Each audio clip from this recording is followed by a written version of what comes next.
इस वीडियो में हम जो है साइंस के 300 क्वेश्चंस कवर करेंगे एमसीक्यू फॉर्म में। कम से कम टाइम में मैं बहुत ही ज़्यादा स्पीड में करवाऊंगी क्योंकि ये सिर्फ और सिर्फ रिवीजन के लिए है। एक्साइज कांस्टेबल वाले एग्ज़ाम्स बच्चों के लिए और पटवारी दोनों के लिए ही है। तो एक्साइज कांस्टेबल की वजह से मैं बहुत ज़्यादा स्पीड में करूँगी क्योंकि मैं ये सोच कर रही हूँ इस वीडियो को रिकॉर्ड कि आपको पहले से सब आता है। जस्ट जो नए क्वेश्चन आपको मिल सकते हैं या कुछ क्वेश्चन छूटे होंगे वो इसमें कवर हो जाएंगे, और ऐसी मैं और भी सीरीज़ लाऊंगी। ठीक है, चलिए स्टार्ट करते हैं। सोडियम बाइकार्बोनेट का वाणिज्यिक नाम क्या है? कमर्शियल नेम क्या है? बेकिंग सोडा है, आप सभी को पता होगा। जल द्वारा किसी कार्बनिक यौगिक के रासायनिक अपघटन को क्या कहते हैं? हाइड्रोजनीकरण कहते हैं। ठीक है, हाइड्रोजनीकरण क्या होता है कि जल द्वारा किसी कार्बनिक यौगिक के रासायनिक अपघटन। ठीक है, हाइड्रोजनीकरण जल द्वारा किसी कार्बनिक यौगिक के रासायनिक अपघटन। ठीक है, हाइड्रोजनीकरण। एक बार फिर से रिपीट कर देती हूँ। जल द्वारा किसी कार्बनिक यौगिक के रासायनिक अपघटन को, रासायनिक अपघटन होगा जब किसी भी किसका कार्बनिक यौगिक याद रखना, उसका जल के द्वारा रासायनिक अपघटन होगा तो उसे हाइड्रोजनीकरण कहा जाएगा। ठीक है, धान का खैरा रोग किस तत्व की कमी से होता है? जिंक की कमी से होता है, जस्ते की कमी से होता है। चांदी का निष्कर्षण मुख्यतः किस अयस्क से होता है? ये होता है आपके अर्जेंटाइट से। एजी जो है चांदी का सिंबॉलिक नेम होता है, आप लोगों को पता ही होगा, तो आप उससे इजीली याद कर सकते हो कि चांदी का निष्कर्षण मुख्यतः किस अयस्क से किया जाता है?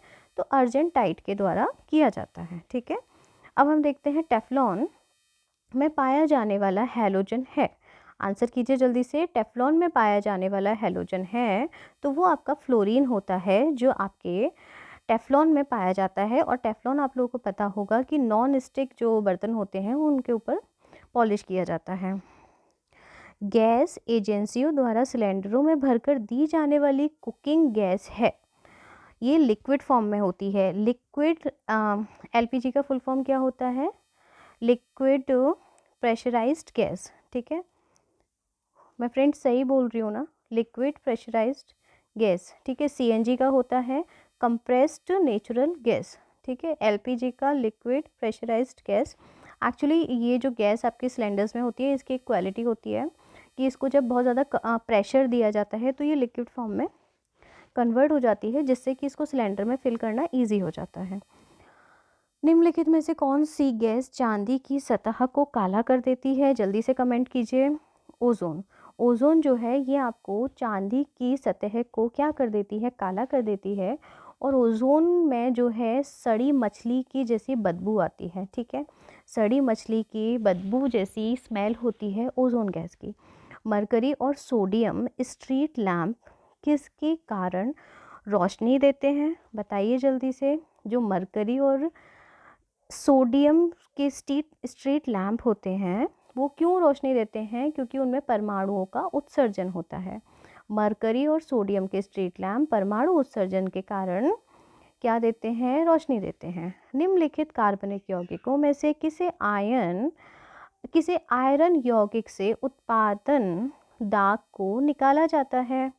इसका आंसर है आपका ऑक्जेलिक अम्ल। ऑक्जेलिक अम्ल आप लोगों को पता होगा कि ऑक्जेलिक अम्ल पहले तो ये है कि एक कार्बनिक यौगिक है जिसे जो है आयरन यौगिक से उत्पादन के द्वारा निकाला जाता है। ठीक है, फिर आता है आपका कैल्प। कैल्प क्या है?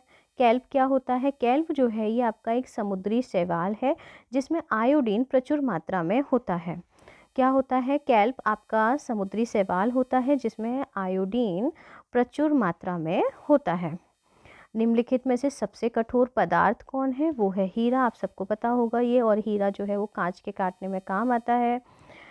वाटर और हीरा क्यों चमकता है? टोटल इंटरनल रिफ्लेक्शन यानी कि TIR के कारण चमकता है। ठीक है, वाटर टैंकों में शैवाल को नष्ट करने के लिए किस रसायन का प्रयोग किया जाता है? तो वो है कॉपर सल्फेट। ठीक है, जो वाटर टैंक होते हैं उसमें जो शैवाल लग जाते हैं जिसे आप नॉर्मल भाषा में काई कहते हो, उनको नष्ट करने के लिए किस रसायन का प्रयोग करते हैं?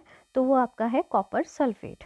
ठीक है, कांच पर लिखने के लिए किस अम्ल का प्रयोग किया जाता है? ये है आपका हाइड्रोजन फ्लोराइड। कांच होता है, उसके ऊपर लिखना है अगर आपको, तो आपको चाहिए है हाइड्रोजन फ्लोराइड।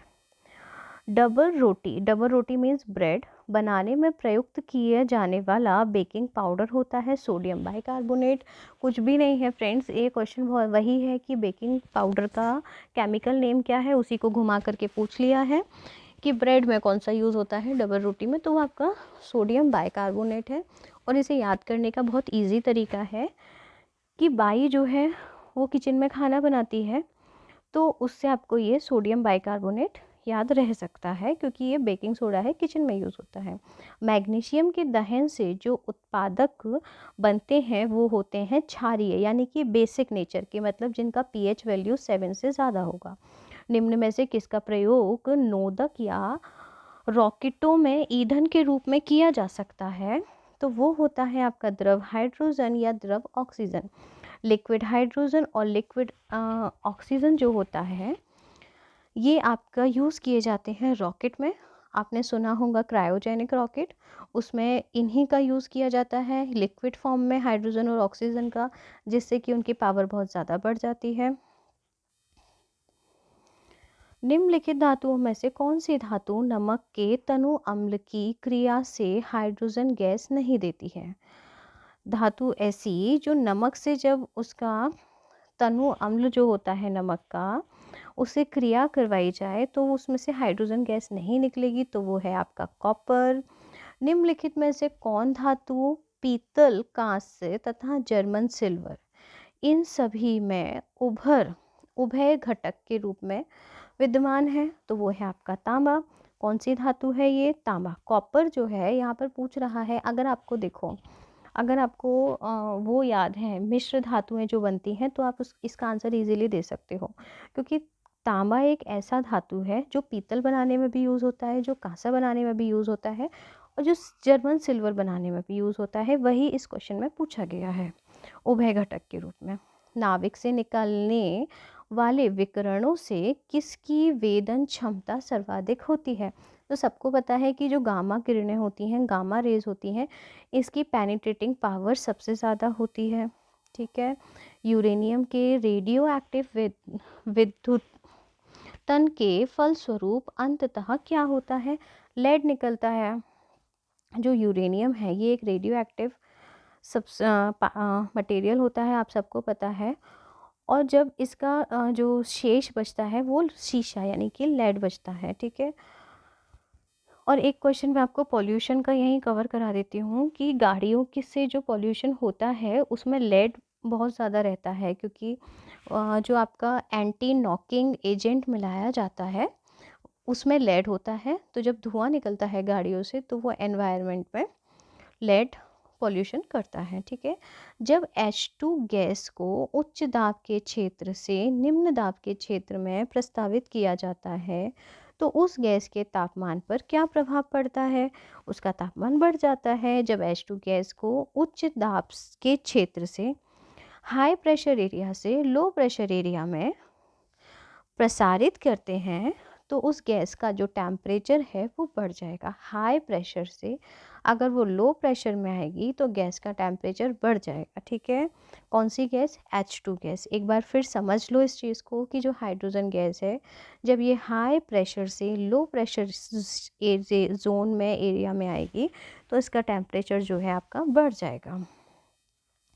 निम्नलिखित में से कौन सी धातु रोशनी के बल्बों के फिलामेंट में? टंगस्टन सबको पता है। इलेक्ट्रॉन के तरंग प्रकृति की खोज सर्वप्रथम किसने की थी? ये की थी डी ब्रोगली ने। इलेक्ट्रॉन के तरंग प्रकृति की खोज डी ब्रोगली। फिर से सुन लो, जो इलेक्ट्रॉन होता है उसकी जो तरंग या वेव्स नेचर है उसकी खोज किसने की थी? डी ब्रोगली ने की थी। निम्न में से कौन विजातीय यौगिक है? तो वो आपका प्लास्टर ऑफ पेरिस है। देखिए, खड़िया, चूना पत्थर, संगमरमर, ये सभी आपको पता है। ये आपके एक तरह के पत्थर की उसमें आते हैं, लेकिन प्लास्टर ऑफ पेरिस जो है ये अलग है। निम्नलिखित में से कौन अधातु नहीं है? तो वो आपका एल्यूमिनियम जो है। कार्बन, सल्फर और नाइट्रोजन ये तीनों गैस हैं, और एल्यूमिनियम नहीं है। ठीक है, निम्नलिखित में से कौन सी धातु सर्वाधिक भारी है? तो सोना सबसे ज़्यादा भारी होता है फ्रेंड्स। वनस्पति घी के निर्माण में तभी आपने देखा होगा कि सोने की ना छोटे छोटे गहने भी जो होते हैं बहुत कीमती होते हैं, क्योंकि 1 तोला सोना ही बहुत ज़्यादा कीमती होता है। आज शायद 50-55 के कुछ भाव चल रहा है, तो इसलिए वो भारी इतना होता है। वनस्पति घी के निर्माण में कौन सी गैस प्रयुक्त होती है? बताइए कौन सी होती है? तो ये आपकी हाइड्रोजन होती है।